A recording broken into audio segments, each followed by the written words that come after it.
everyone, it is time for a new video, and today we're going to be doing the 25 books I want to read in 2025. I always enjoy doing this video concept, and I have so many exciting books that I want to read. I think I'm absolutely going to love all of them, and to be honest, most of these are also 5-star predictions and or books that I really think I'm gonna love a lot, at least. So I'm not gonna do a separate video for that, but I always kind of do that in mind, which I mean, like, obviously, you know, like, I want to read books I think I'm gonna love and that are gonna be 5 stars, you know, like, I generally don't get books I don't think I'm gonna like, you know? But anyway, without any further rambling, let's just jump straight in, because we have 25 books to talk about. First book that I have here is The Undermining of Twyla and Frank by Megan Bannon, and this was one of my most anticipated reads of 2024, and I don't know, I ran out of time, I had my fantasy slump and whatever, and this is a fantasy romance.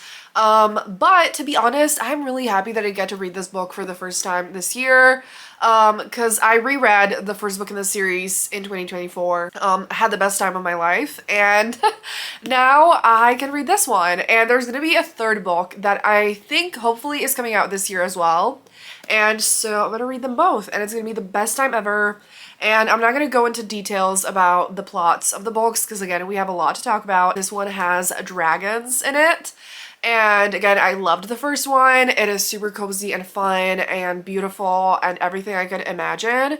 And so I will be devouring this. The next book that I have here is Rani Chuduri Must Die by Adiba Jaigirdar, and this one came out recently. I love Adiba Jaigirdar so much. She's one of my favorite YA authors, and I feel like I didn't read that much YA last year, and I really want to do more of that this year. I just generally did not read much variety in general. Like, I read maybe like 30 YA books out of like 190 books, so like generally not a small number, but compared to like the majority is not a high percentage. And while I do want to read adult books more than YA, I just want to read more YA as well, you know, and I want to have more balance in all the genres, including subgenres of adult romance. I don't have a lot of that on this list, but I think I'm gonna do another video where I talk about fantasy books I want to read specifically. Let me know if you'd like to see that, but I am breaking out of my fantasy slump this year,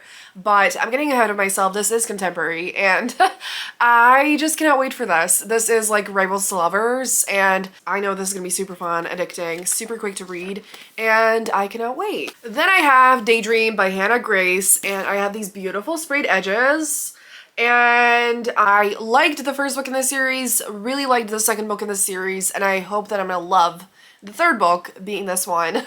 And it is my favorite cover in the series. Everything about this is just giving the best vibes, and I don't remember what it's about, but they're gonna like help each other like with school or something, and like I don't know, they're both gonna help each other with stuff, and that's about all I know, but I think this is just gonna be super cute, fun, steamy, entertaining, lighthearted.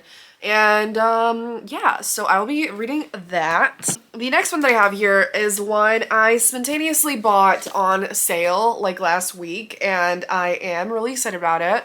And that is Best Hex Ever by Nadia El-Fassi. I have seen this around, and multiple authors that I love recommended this.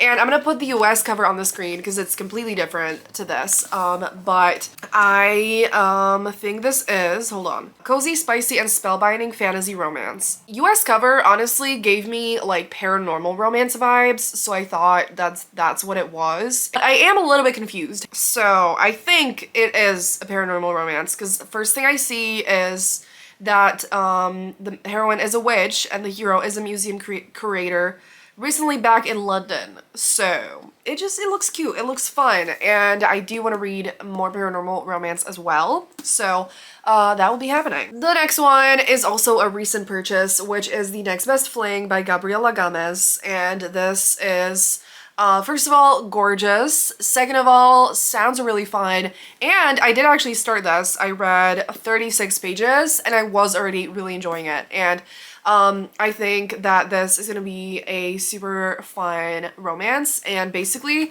the plot of this is that the heroine's best friend is getting married, And she has a crush on him, and the best friend's brother has a crush on the fiance. So they both want the two halves of the couple, and they're gonna like fake date or something, and or people are gonna think that they're together, but meanwhile they're just like both pining for the people that they can't have, and then of course they're gonna find out that they just want each other. And it is just gonna be super fun. I just know it. And this will definitely obviously be one of the first books that I read because I already started it and I was having a great time. And so yeah. Then I have The Dating Countdown by Angie Peltier, and I really loved the first book in the series, and I don't know much about this, but it is a sapphic romance. Ooh, okay, the first paragraph, I'm gonna read you just the first paragraph because that sounds super fun. And it says, Remy Daniels knows what she wants. Maxine King. They parted on bad terms when they were teenagers, but now that Maxine is divorced and back on the island, their chemistry is undeniable. And Remy is determined to pick up right where they left off. So I guess this has like second chance, maybe like friends to lovers, and all that stuff, and that sounds absolutely awesome. So yeah, this will absolutely be read. Next one is another sapphic romance with another beautiful cover, and that is Hers for the Weekend by Helena Greer. And I have heard a lot about this author and a lot of good things, and this is gorgeous and I'm excited for it. And this has fake dating, and it's described as smart, sexy romantic comedy for fans of Mia Sosa and Alexandria Bellafleur, both of whom I love. And so yeah, I'm super excited for this. And then I have a book that has been so long in the making. I've been waiting for it for what feels like an eternity, and this I think will also be one of the first things that I read, which is Grim and Barrett by Juliet Cross. This is the last book in the Stay a Spell series. This is my favorite paranormal series of all time. I recently reread all the books, and I finally got this. They were self-published first, and then they got republished. And so it took a really long time. I didn't manage to get the indie one on time, and then it took a million years. But we're here, I have it, and I'm gonna devour this. And the hero has been pining for the heroine for a long time, like the whole series, but he's not making a move, you know, he's not asking her out, and then, you know, they're finally gonna fall in love, and I cannot wait. The heroine is super sweet, and I don't know if it's gonna be like Grumpy Sunshine. I think more like the Sunshine heroine, and like a more like darker, like mysterious, quieter, reclusive guy, if that makes any sense. And she's a witch and he's a Grimm, and so I cannot wait for this, obviously. Then the book that I actually should have mentioned first, because this will be my first read of the year, is Everything for You by Chloe Liese. And in this one I got to page 130, so I am absolutely obsessed with it. I was really struggling with choosing what to read the past 2 days, and then this just called my name, and I have been devouring it ever since. So this is, I think, the fifth book in the series, and I love the series so much. We basically have 7 siblings, and all of them are their romances, obviously. And I love Chloe Liese. She's literally one of my all-time favorite authors, and all these books are just so sweet and emotional and swoon-worthy and meaningful, and they're just the type of books that really speak so deeply to my heart, and feels like the same wavelength as I am, you know, and it just makes me feel better about the world, and I just fall in love with every single one of the love stories, and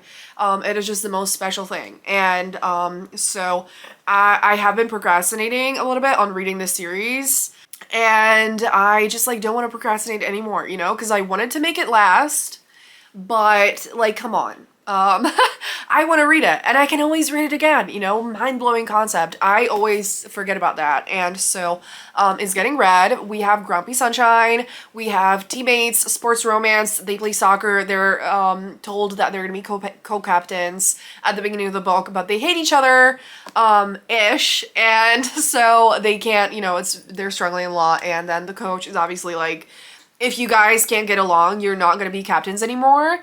And so they're forced to, you know, make peace and at the same time survive the intense chemistry and tension between them. And it's just absolutely delightful.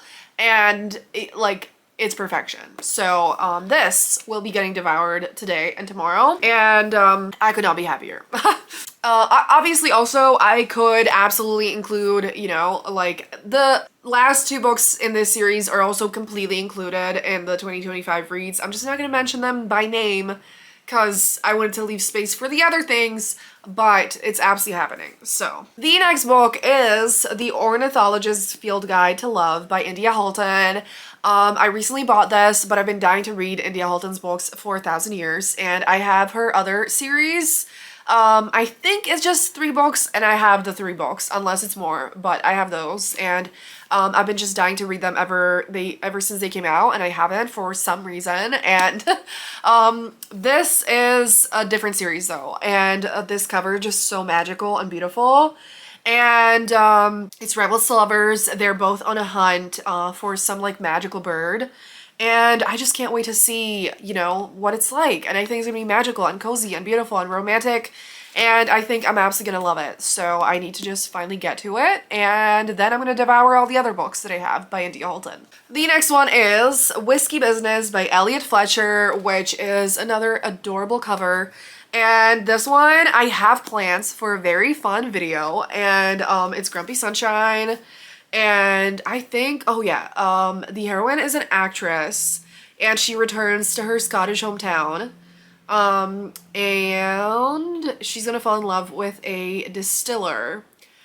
So I guess this is gonna have like the city girl, small town guy vibes, and I'm always here for that when that's done well, and I've heard amazing things about this, so I cannot wait for this. Then I have another YA contemporary, which is Something More by Jackie Kalilia, and this one has been on a few of my TBRs, and I just need to read it, you know? I just need to pick it up and devour it, and I am super excited. And actually, speaking of Chloe Leese a second ago, there is a blurb by her on here that says, a warm, sweet, hope-filled portrayal of neurodivergence and coming of age that spoke deeply to my heart. And I just think it's gonna be beautiful. I think this is definitely, while there is a romance, there is also a love triangle, and so I think it's gonna be really focused on the main characters, like character growth and all of that, like self-love and coming of age. And I do really love coming of age stories in adult romance as well, but in YA obviously I feel like that's more common, and it's just so often done in such a powerful way that still resonates with me even as an adult. And so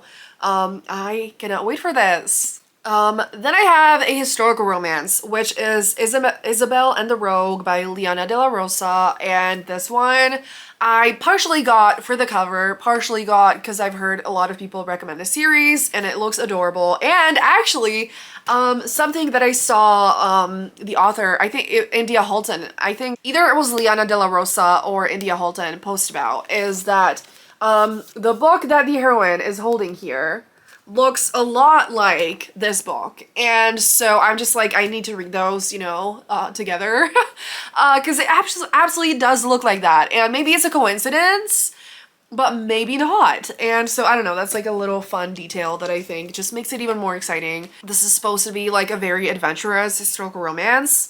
I think the hero is some kind of like spy or something, and yeah, one of the blurbs says sisterhood, espionage, and an unstoppable romance. And so I absolutely do want to read more historical romance again. I love historical romance, but I feel like I just this year, even though I read it, I did not read it much at all, and I just need to prioritize it more. I always say this, I always have like a time where I read a lot of them and then I don't read them for a long time again, and I really also want more balance in this. That is my general goal in my reading life, or anything else, my whole life to be fair, to just have more balance, you know? Because while I had an amazing reading year in 2024, I felt like there was just so much missing, you know? I always was just feeling this like deep craving for something that I was not reading, and I think it's because of this, that like I did not read enough variety in the genres. I didn't have more fun with it. I didn't explore anything. I just kind of stuck to what I knew was good. And while that meant I read a lot of books that I loved, I did not find, you know, like new things to love, if that makes sense. And I really want to do that this year. So another book that actually has slightly different vibes is Honey Witch by Sydney J. Shields. And I don't fully understand. The way I understood it is that this is like a historical paranormal romance, if that makes sense.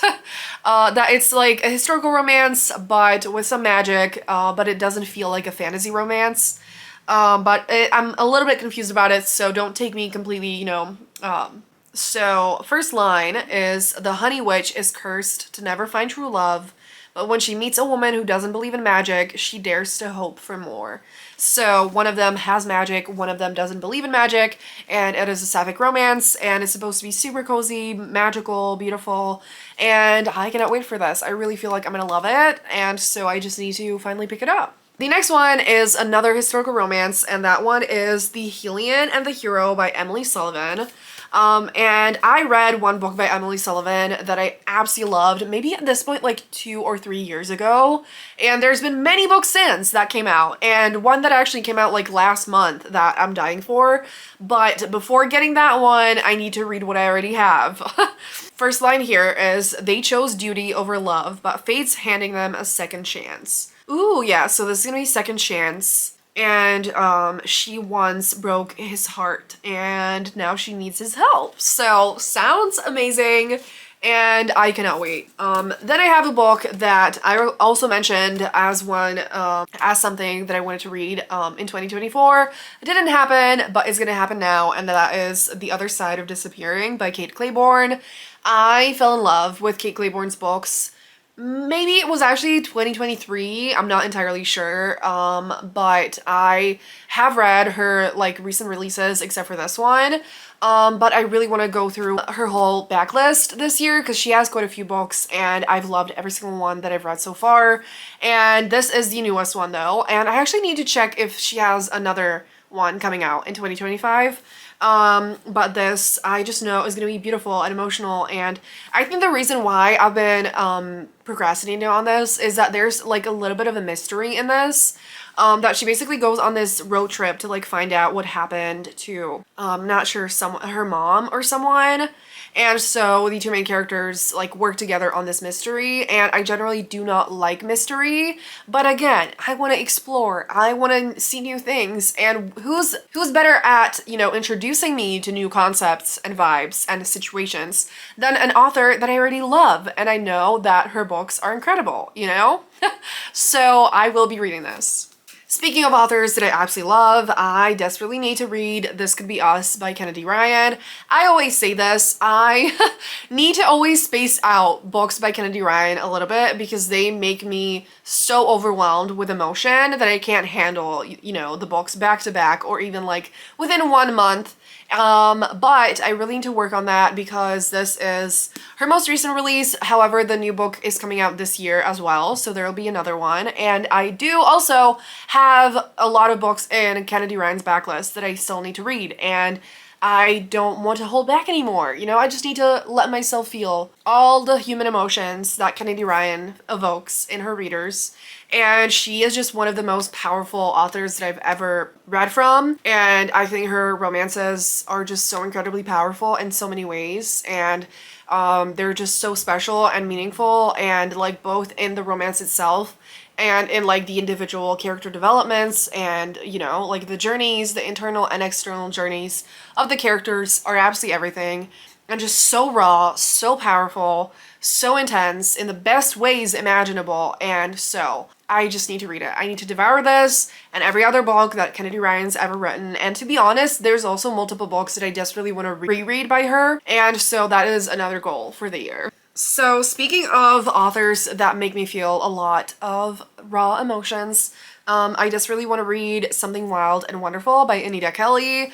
So I kind of read the books in this series out of order. I read the first one, then the third one, and this is the second one. So there was no particular reason, it just happened. And I mean, like, I adored the third book, and I'm sure I'm gonna love this second one as well. And I don't really know exactly the plot, but this is going to be a lot about healing and kind of like a slower story that is just super emotional and just really like peaceful and wonderful. And I don't know how to describe it, but just thinking about reading this makes me feel such inner peace that I desperately want to experience it. And I'm finally gonna read it. And I just, with some books, I don't know if anyone relates, but books like this one or any book by Kennedy Ryan and like many others, I just feel like I need to feel it in my heart that is the right time to read it. So even if it's an author I love and I'm dying to read the book, sometimes it's just like not the right timing yet. And then when it is, I know, and that's when I read it. And I don't know if it's just me, but that happens to me quite often. So if you ever hear me, you know, being like, I desperately need to read this, you know, I've never looked forward to anything more in my life, and then I don't read it for a long time, that is the reason.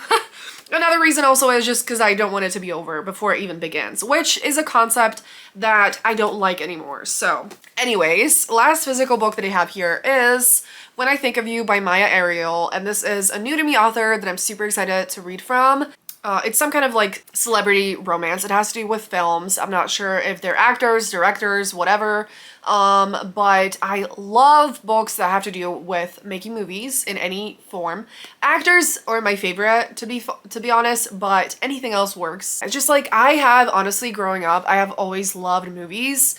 Movies were my first love before I ever actually loved books. As a child, until I was like 15, I actually wasn't the biggest reader, but I, you know, grew up going to the movies since I was literally like 2 years old, and I watched DVDs, you know, like all day, every day. And so I feel like I just love movies so much and like creating them as much as watching them. And so when a book is about movies, it feels like two of my favorite worlds collide, and it's just the best thing ever. And I didn't have to say all that, but I wanted to, so I did. And okay, I'm gonna speed this up a little bit because I've been talking for 1,000 years. So I have a few ebooks and then we're gonna wrap it up. So I want to read Make Room for Love by Darcy Liao, and this one is a sapphic romance. It recently came out. It is on KU. I really want to read more ebooks in the new year because I felt like I was really slacking off on that, and it is the most convenient sometimes, you know, especially when I have it on my phone, and I always have my phone with me. And this one is supposed to have healing in it, and I think they're roommates, and that's all I need to know. Then I have Right on Cue by Fallon Ballard, which is actually another like some kind of acting romance. I don't know anything else, but I have read by Fallon Ballard before and I really liked it, and so I'm excited for this. Then I want to read Wake Up Nat and Darcy by Kate Cochrane, and this is a hockey romance and a sapphic romance, and I think they go to the Winter Olympics or something like that, and so it's a sports romance. And now that I think about it, I don't think I've read a sapphic sports romance, or maybe like one, but I have heard this recommended and it looks super fun. It sounds super fun. And I know that sports romances have been super popular in the past year or two, but I still feel like I haven't had my fill of them. I haven't found absolute favorites in the genre, or not a lot of them, and so they just sound super fun, and I think it will be super fun. So another one I want to read is Power Play by Chelsea Curdo. This is actually another sports romance, and she is a reporter. He is like the goalie, I think. They make some kind of like a deal together. I think there's actually a marriage of convenience, and he makes a deal with her that like she'll be the only reporter that he talks to if something, I don't know. I don't remember the details, but I've heard that this is super fun, and it feels like it's gonna be the kind of book that is just like incredibly addicting, and I want more fun books like that. You know, like I love my super emotional, deep romances, but sometimes I'm craving just something where I can turn off my brain and just have a blast, you know, and I think this will be just that. And then last but not least, I want to read Love Interest by Claire Gilmore. I did actually order this yesterday, so this weekend I'm gonna get to read the physical book, but I don't have that yet. It looks super fun, and it's blurbed as a sparkling adversaries to lovers rom-com set at a magazine publisher in Manhattan. They're forced to work together or something like that, and I cannot wait. I started talking this year about how I desperately want to read more office romances, and it didn't really happen, you know? I feel like they're actually super hard to find, like the really good ones that are not toxic or basic and cliche, and this feels like it has a lot of potential, and so I really hope I'm gonna love it. And that will be all. I really hope that I counted right, but hopefully no one else is counting, because I like changed a few of the books a few times, and so yeah. But either way, these are all books that I'm dying to read this year. I really hope I'm gonna read the majority of them, and I will definitely be vlogging about a lot of these. So let me know what books you want to read this year and what you would like to see from me and how you're doing. Please let me know. And if you made it this far in the video, leave a blue heart emoji down below. Thank you so much for watching. Have a great day, and I will see you soon in another video. Bye!